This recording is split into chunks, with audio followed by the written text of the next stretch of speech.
नमस्ते। मीडिया को लेकर के पूरे देश में हलचल मची हुई है। आप भी जान गए होंगे अब तक कि इंडिया गठबंधन ने 14 एंकरों के शो का बहिष्कार करने का निर्णय लिया।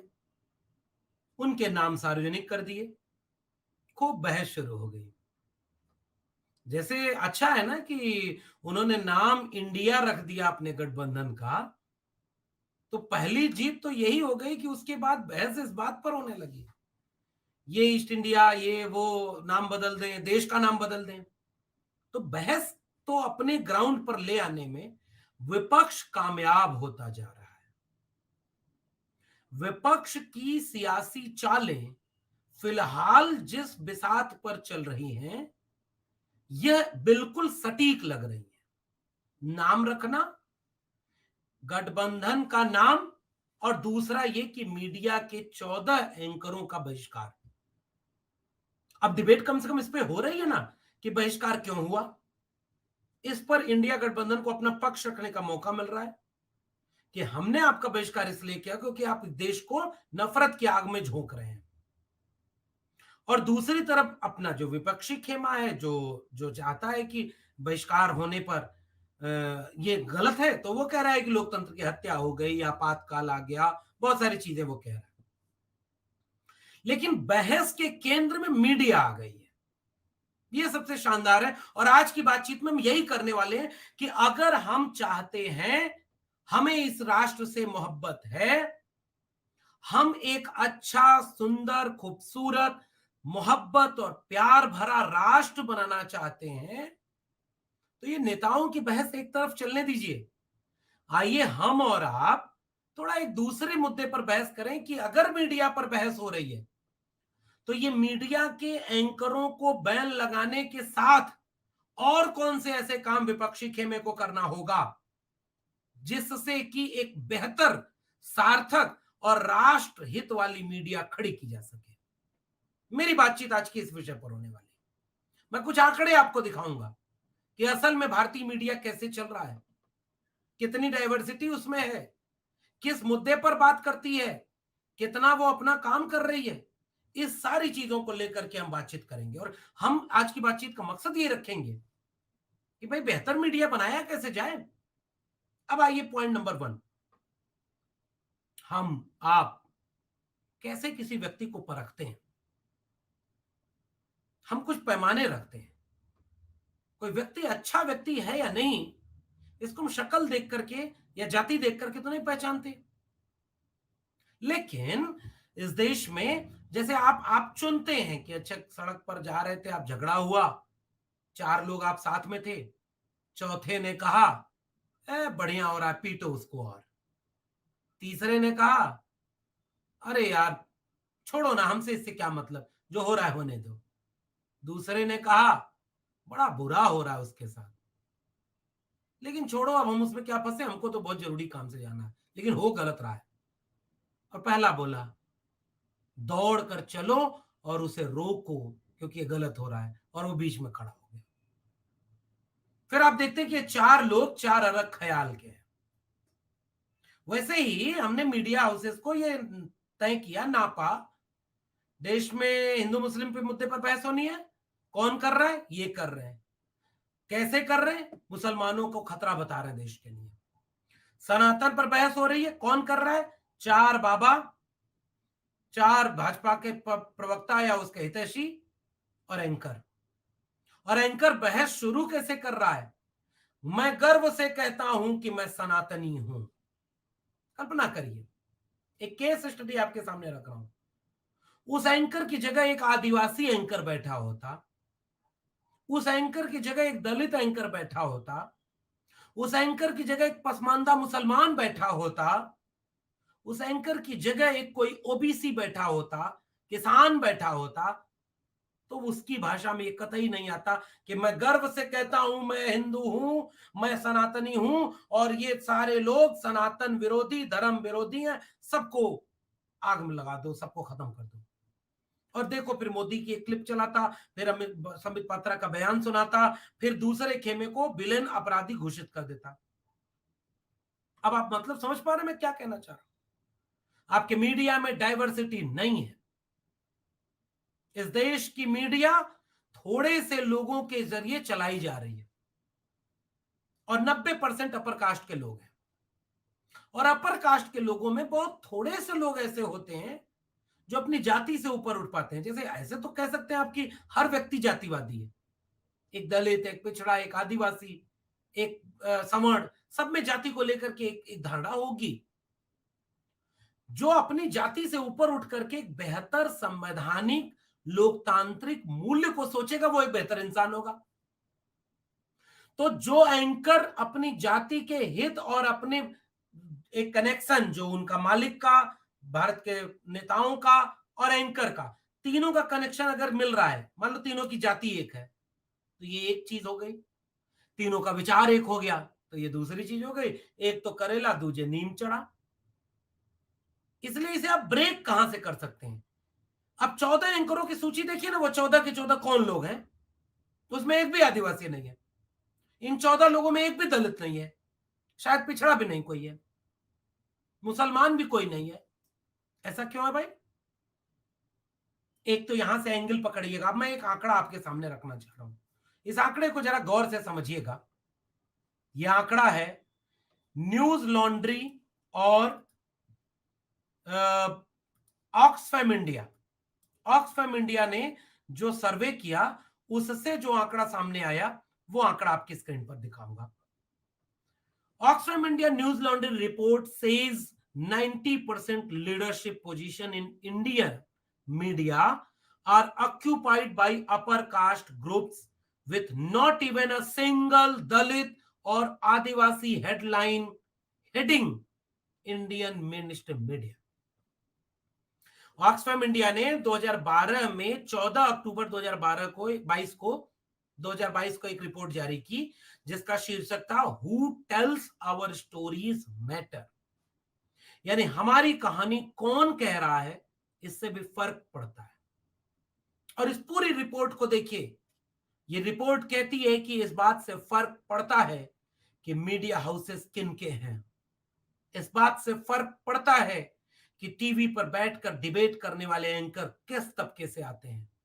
इस बात से फर्क पड़ता है कि क्यों इन एंकरों के चलते किसान, मजदूर, नौजवान की खबरें मीडिया में नहीं है। इस बात से फर्क पड़ता है कि मीडिया सत्ता की दलाली करने में क्यों खड़ा है और हमारे मुद्दे पर क्यों बात नहीं करता।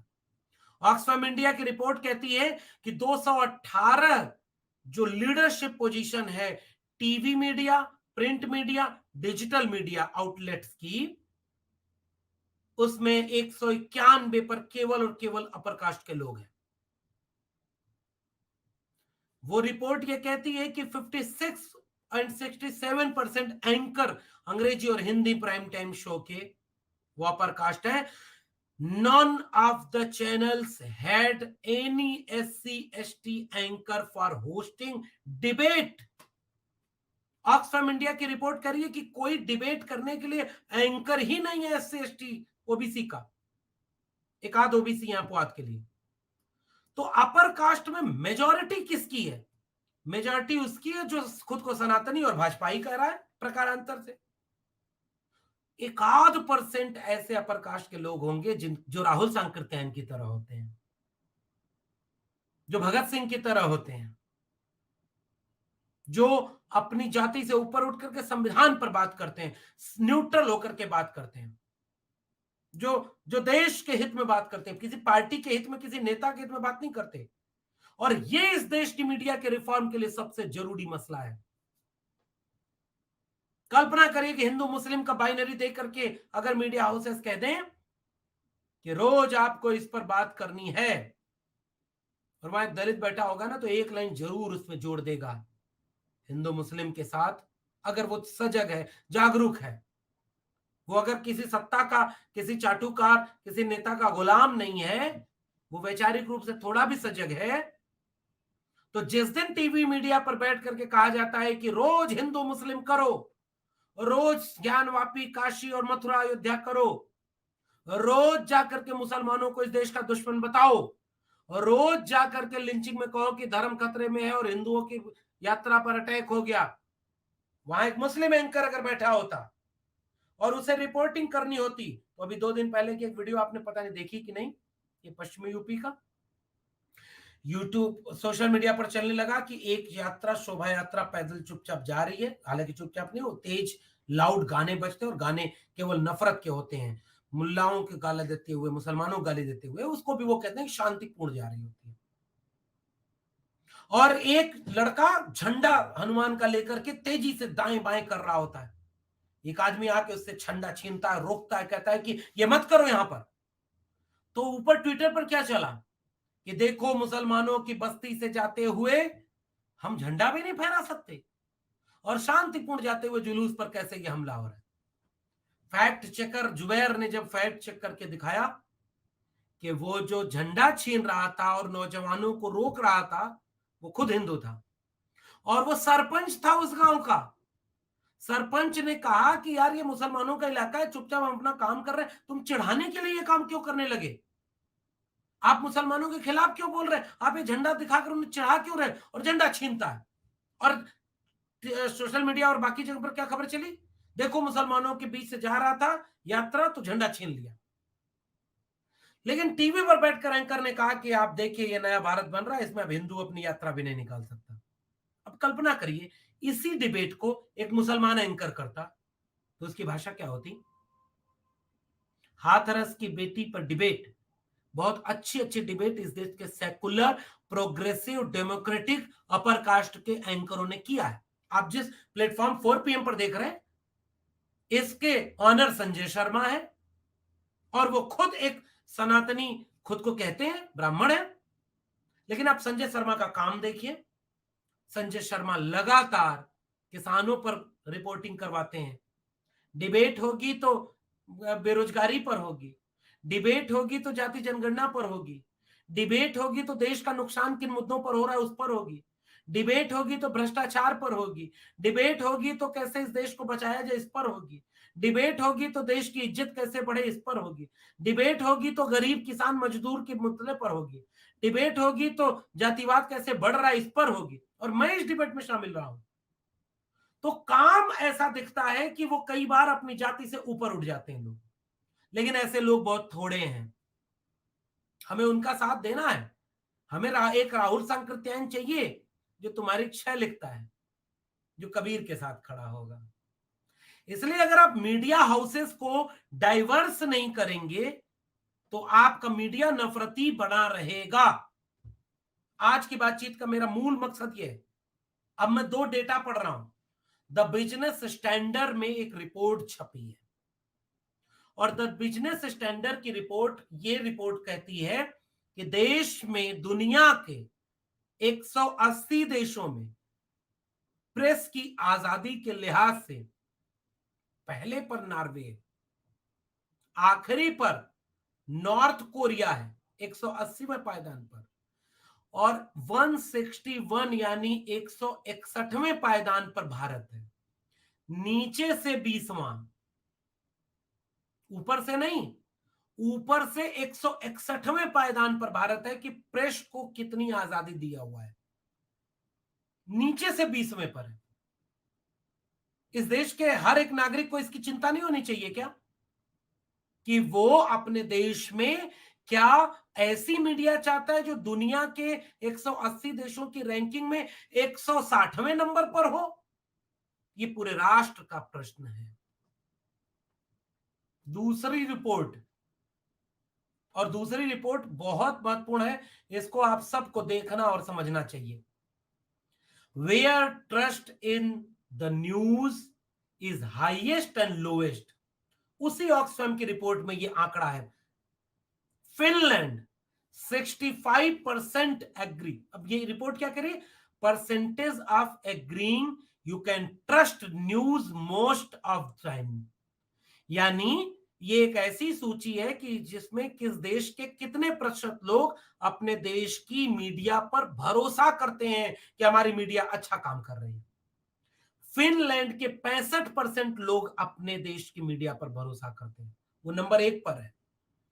यूनाइटेड स्टेट गया गुजरा है, 29% लोग यूनाइटेड स्टेट के हैं जो अपनी मीडिया पर भरोसा करते हैं।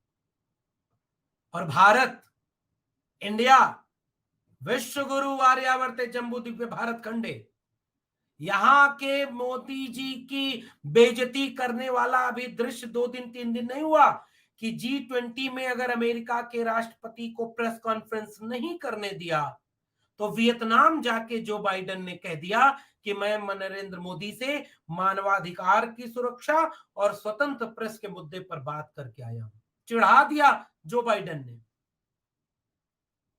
हमारे यहां की मीडिया इतनी आजाद है कि देश का प्रधानमंत्री कोई प्रेस कॉन्फ्रेंस ही नहीं करता है, एक अपवाद को छोड़ दे तो।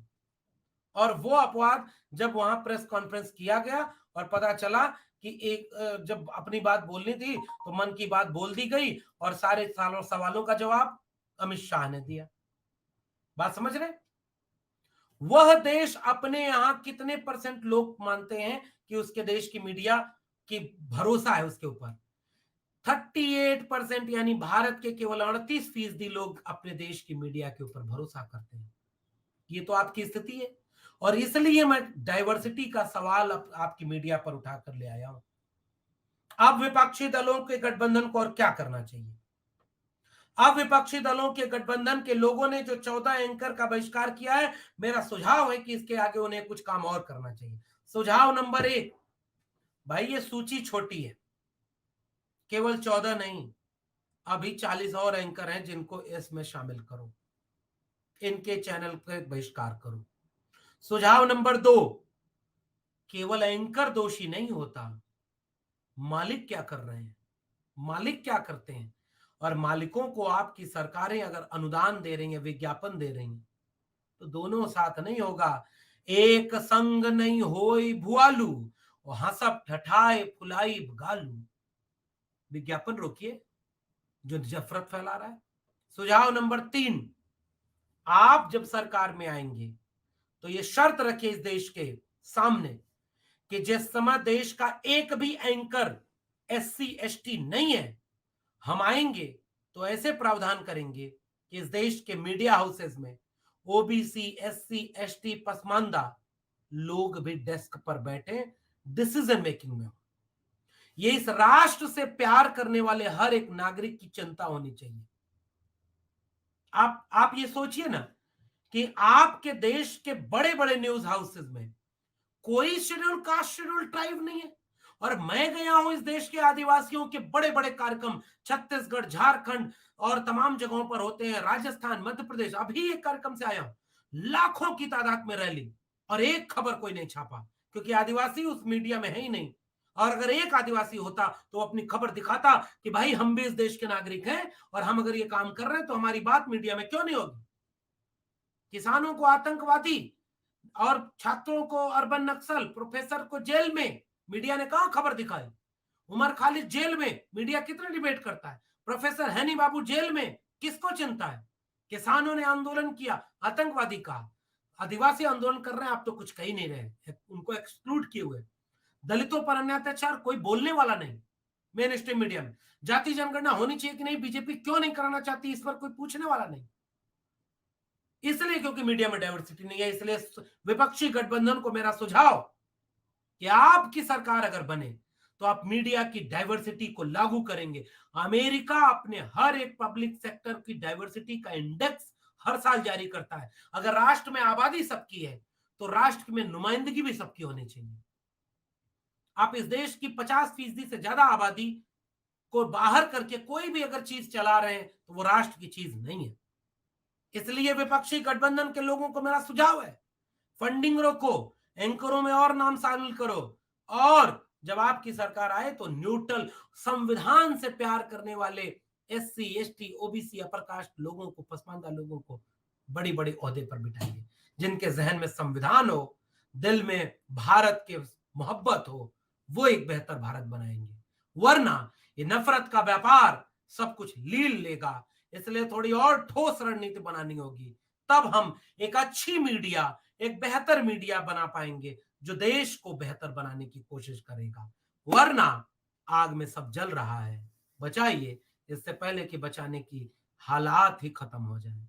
आपको ये बातचीत कैसी लगी नीचे कमेंट बॉक्स में जरूर बताइएगा। फिर मिलते हैं 4 PM के इस शानदार प्लेटफॉर्म पर। तब तक के लिए बहुत बहुत धन्यवाद।